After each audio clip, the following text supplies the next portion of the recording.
मेरे सुकूनों आप सभी का स्वागत है आप सभी का यूट्यूब चैनल साहिल संघर्ष स्टडी में। आज की क्लास में पढ़ने वाला है जी आपका 9 नंबर चैप्टर जी, जिसका नाम है क्या जी, आबिनू। ठीक है जी। आपको हम आपका गोधूली बुक चल रहा है जी, आपका गद्य खंड मैं स्टार्ट किया हूँ जी। ठीक है, इसमें आपको हम 1 से लेकर 8 नंबर चैप्टर तक आपको हम पढ़ा चुका हूँ। ठीक है जी। जित जित जित जित में मैं निरखत हूँ। ठीक है जी। जित जित में मैं निरखत हूँ, ये चैप्टर आपको पढ़ा दिए थे। 8 नंबर चैप्टर आपका था जी। आज की क्लास में हम 9 नंबर चैप्टर को पढ़ने वाले हैं। आपका वर्णिका बुक भी मैं समाप्त कर चुका हूँ जी, पूरा अच्छे तरीके से समाप्त कर चुका हूँ। ठीक है, तो आप चैनल पर जाकर देख सकते हैं। तो आपका 9 नंबर चैप्टर का क्या नाम था जी? तो आबिन्यू। ठीक है, इसका लेखक कौन है जी? तो अशोक वाजपेयी है। कौन है जी? अशोक वाजपेयी है। आप क्लास में शुरू से अंत तक बने रहिएगा, आपको 100% मैं समझाने का गारंटी लेता हूँ जी। खाली सिर्फ आप क्लास को ध्यान से देखिएगा, 15 से 20 मिनट आप ध्यान से देखिए इस क्लास को, आपको 100% ये चैप्टर समझ में आ जाएगा जी। तो समझिएगा बिल्कुल ध्यान से। अभिन्यू जो आपका चैप्टर है, इसका लेखक कौन है जी? तो अशोक वाजपेयी। अशोक वाजपेयी का जन्म कब हुआ था जी? तो 16 जनवरी 1941 ईस्वी में इसका जन्म हुआ था अशोक वाजपेयी के। स्थान क्या था जी? तो कहाँ जन्म हुआ था जी? स्थान का क्या नाम है जी? तो दुर्ग छत्तीसगढ़ में इसका क्या हुआ था जी? जन्म हुआ था जी। ठीक है, और इसका मूल निवास कहाँ है जी? तो मध्य प्रदेश में। कहाँ जी? इसका मूल निवास कहाँ जी? मध्य प्रदेश में। इसका जो जन्म हुआ था उस स्थान का क्या नाम है जी? तो दुर्ग छत्तीसगढ़, लेकिन इसका मूल निवास है जो कहाँ है जी? मध्य प्रदेश में। आपसे पूछा जाएगा अशोक वाजपेयी का मूल निवास कहाँ है? तो मध्य प्रदेश में है। इसका माता का क्या नाम था जी? अशोक वाजपेयी का तो निर्मला देवी। इसका पिता का नाम क्या था जी? पर मानदन वाजपेयी। ठीक है जी। इसका प्रारंभिक शिक्षा कहाँ से हुआ जी? तो government government higher secondary school से हुआ है जी। अशोक वाजपेयी का प्रारंभिक शिक्षा कहाँ से हुआ जी? तो गवर्नमेंट हायर सेकेंडरी स्कूल से हुआ है जी। सागर विश्वविद्यालय से बीए किया है अशोक वाजपेयी ने जी। आपसे पूछा जाएगा कि अशोक वाजपेयी ने बीए कहाँ से किया है? तो सागर विश्वविद्यालय से किया है जी। आगे समझिएगा, दिल्ली से अंग्रेजी में इसने एमए किया है। अशोक वाजपेयी ने दिल्ली से अंग्रेजी में क्या किया है जी? एमए किया है। आगे समझिए, भारतीय प्रशासनिक सेवा में कई पदों पर कार्य किए हैं। ठीक है जी। आपसे पूछा जाएगा कि अशोक वाजपेयी ने किस सेवा पद पर कार्य किया है जी? तो भारतीय प्रशासनिक सेवा पर इसने कार्य किया है जी। ठीक है, आपसे प्रश्न पूछा जा सकता है, आपसे यहाँ से उलट के भी प्रश्न पूछ सकता है। ठीक है जी। आपसे पूछा जाएगा कि भारतीय प्रशासनिक सेवा में कार्य कौन किया है जी? तो अशोक वाजपेयी ने किया है। आगे समझिएगा, महात्मा गांधी अंतर्राष्ट्रीय हिंदी विश्वविद्यालय के प्रथम कुलपति के रूप में सेवानिवृत्त हुए। मतलब ये कुलपति रह चुके हैं कहाँ का जी? तो अंतर्राष्ट्रीय हिंदी विश्वविद्यालय के प्रथम कुलपति रह चुके हैं। कौन जी? अशोक वाजपेयी। और ये रिटायर कब हुए जी? ये और क्या हो गया जी? ये रिटायर हो गए हैं। ठीक है जी। और आगे समझिएगा, भारत सरकार के कला अकादमी के निर्देशक थे। भारत सरकार के कला अकादमी के निर्देशक कौन थे जी? तो अशोक वाजपेयी थे जी। ठीक है जी। आपसे पूछा जाएगा प्रश्न, भारत सरकार की कला अकादमी के निर्देशक कौन था? तो अशोक वाजपेयी था। आगे समझिएगा, लगभग 3 दर्जन मौलिक और संपादित कृतियां है। 3 दर्जन मतलब 1 दर्जन में 12 होता है, मतलब 36 गो इसका क्या है जी? इसका मौलिक और संपादित कृतियां है जी। आगे समझिएगा, इसका रचना है, इसका रचनाएं इसका एग्जाम में पूछा जाता है जी। ठीक है जी, इसका रचनाएं कौन कौन है। तो एक पतंग अनंत में, ये महत्वपूर्ण इसका क्या जी, आपके लिए महत्वपूर्ण इसका रचना ये एग्जाम में पूछा जाता है। आगे समझिएगा, तत्पुरुष, तत्पुरुष, कहीं नहीं वही, कहीं नहीं वही, थोड़ी सी जगह, ये सभी अशोक वाजपेयी की क्या जी रचनाएं हैं। आगे समझिएगा, आलोचनाएं पुस्तक, फिलहाल पूछा जाएगा, फिलहाल किसका पुस्तक है, तो अशोक वाजपेयी का। कुछ पूर्वग्रह समय से बाहर, ये किसका पुस्तक है जी, तो अशोक वाजपेयी का। कविता का कल्प, ये भी पुस्तक किसका है जी, अशोक वाजपेयी का। संपादित पुस्तक, तीसरा साक्षय किसका पुस्तक है जी, तो अशोक वाजपेयी का है जी। साहित्य विनोद किसका पुस्तक है जी, तो अशोक वाजपेयी का है जी। कला विनोद, कविता का जनपद, ये सभी पुस्तक किसका है जी, तो अशोक वाजपेयी का है जी। तो आप समझ चुके होंगे जी। अब आगे समझिएगा बिल्कुल ध्यान पूर्वक जी। आपको जो भी हम समझाएं अभी तक आपको 100% समझ में आ चुका होगा जी। ठीक है जी, क्या क्या आपको समझाएं जी। आपको हम बताएं कि अभिनव चैप्टर के लेखक कौन है जी, अशोक वाजपेयी। अशोक वाजपेयी का जन्म क्या हुआ जी, तो 16 जनवरी 1941 ईस्वी में जी। कहाँ हुआ था जी, तो दुर्ग छत्तीसगढ़ में जी। इसका मूल निवास कहाँ था जी, तो मध्य प्रदेश में जी। इसका माता जी का क्या नाम था जी, निर्मला देवी। इसका पिताजी का क्या नाम था जी, परमानंद वाजपेयी। और आपको बताएं कि बिल्कुल आपको ध्यान से समझना है जी। ठीक है जी, आपको समझ में आ चुका होगा। आपको बताएं कि इसका प्रारंभिक शिक्षा कहाँ से हुआ था जी, तो गवर्नमेंट हायर सेकेंडरी स्कूल से हुआ था जी। ठीक है, जो भी आपको मैं समझाया आपको समझ में 100% आ चुका होगा जी। आगे समझते हैं जी, बिल्कुल ध्यान से समझिएगा। आगे समझिएगा जी, बिल्कुल ध्यानपूर्वक आपको समझना है जी। इसका पत्रिका संवेद किसका पत्रिका है जी, तो संवेद किसका पत्रिका है जी, तो अशोक वाजपेयी का। पहचान, ठीक है जी, पूर्वग्रह, बहुवचन, कविता एशिया, ये सभी पत्रिका किसका है जी, तो अशोक वाजपेयी का। आपसे पूछा जाएगा पूर्वग्रह पत्रिका किस लेखक का है, तो अशोक वाजपेयी का है। अशोक वाजपेयी को पुरस्कार मिला है जी, समझिएगा बिल्कुल ध्यान से। इसको कौन कौन पुरस्कार मिला है जी, तो साहित्य अकादमी पुरस्कार मिला है जी, दयावती मोदी पुरस्कार मिला है जी, कवि शेखर सम्मान पुरस्कार मिला है जी, फ्रेंच सरकार का officer of the award cross 2004 में मिला है जी। आगे समझिएगा, यह ललित रचना है, जो आपका अभिनव, जो आपका ये चैप्टर है जो क्या है जी, आपका एक ललित रचना है।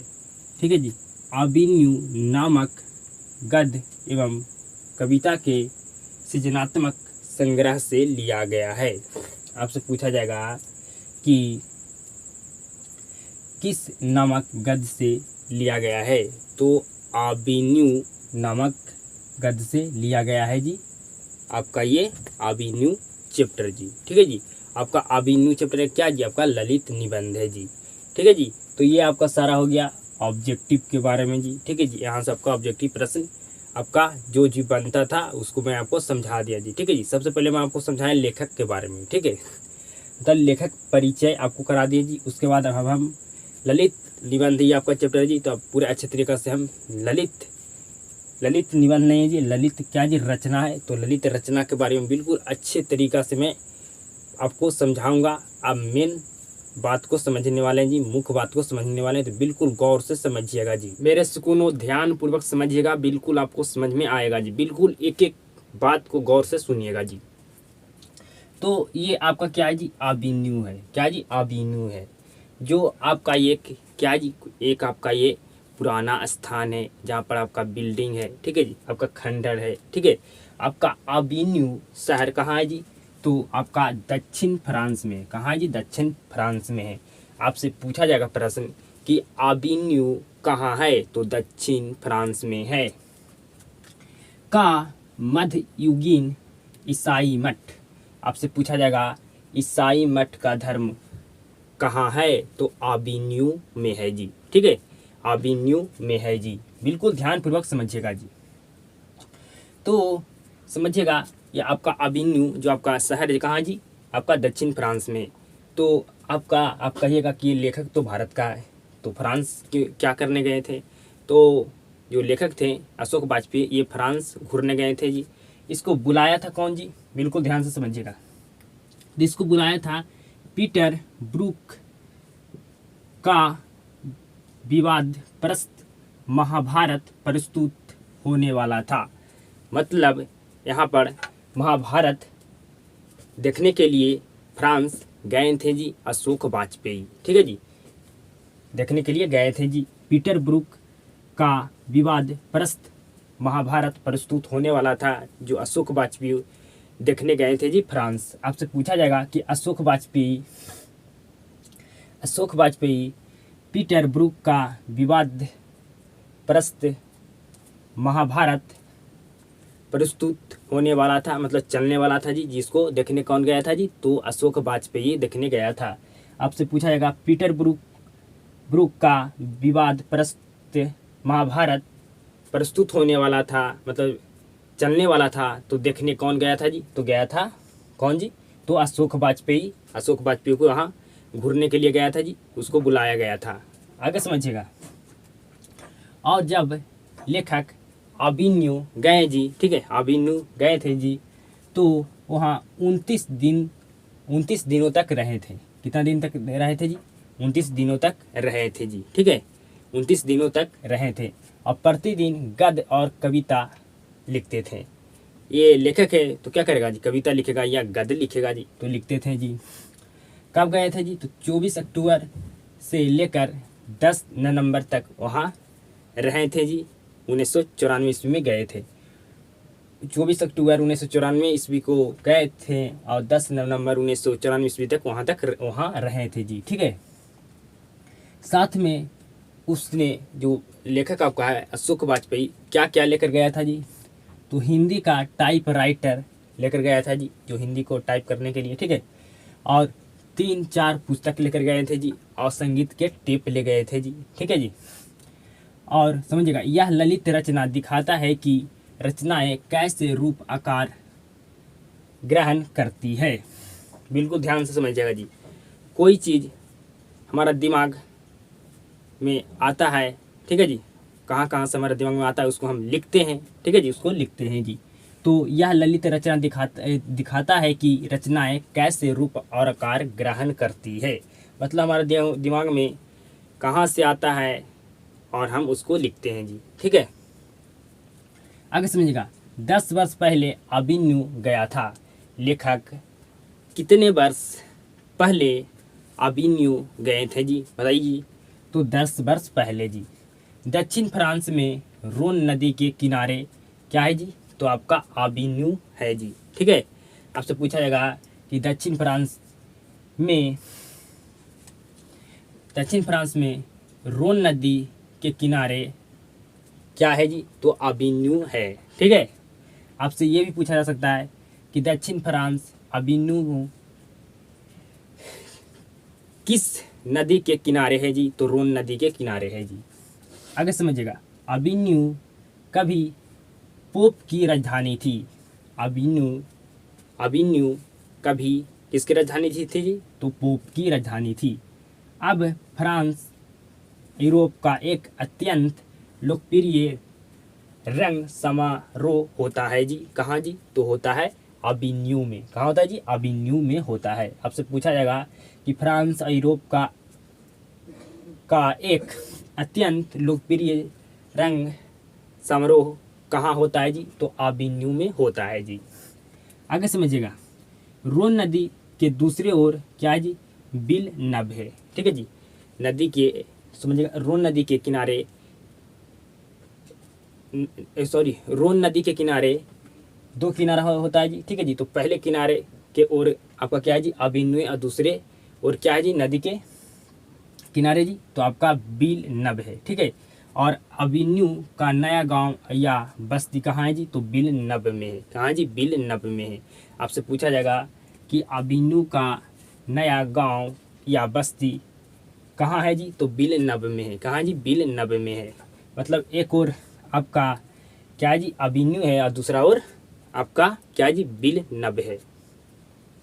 आगे समझिए, ईसाई मठ आपका कहाँ है जी, अभिन्यू में। तो ईसाई मठ अभिन्यू का नाम क्या है जी, तो ला सतरुज।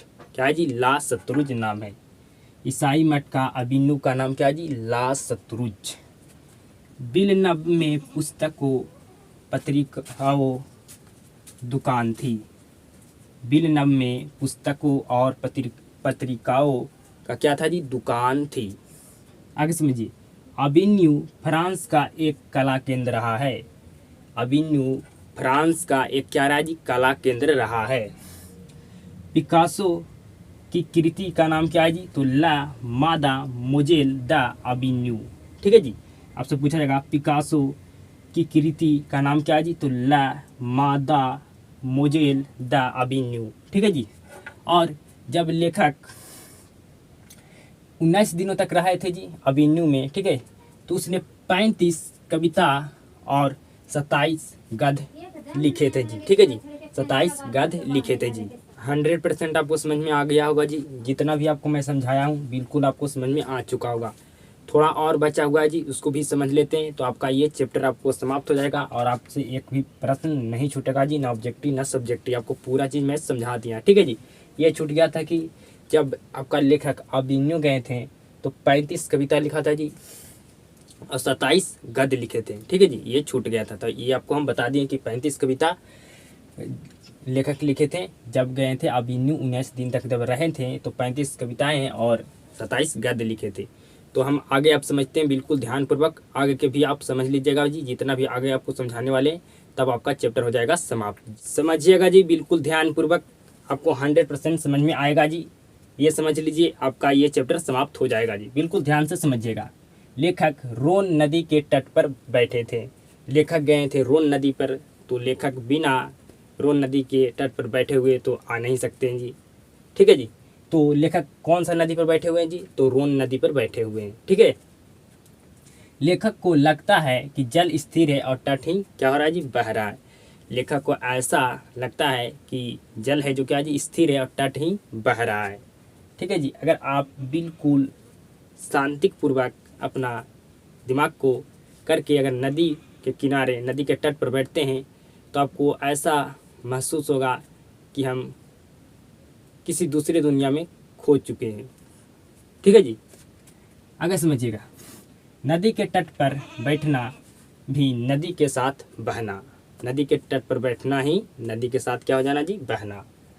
नदी के पास होना नदी होना, ये कौन कहते हैं जी, तो लेखक कहते हैं अशोक वाजपेयी की नदी के पास होना नदी होना।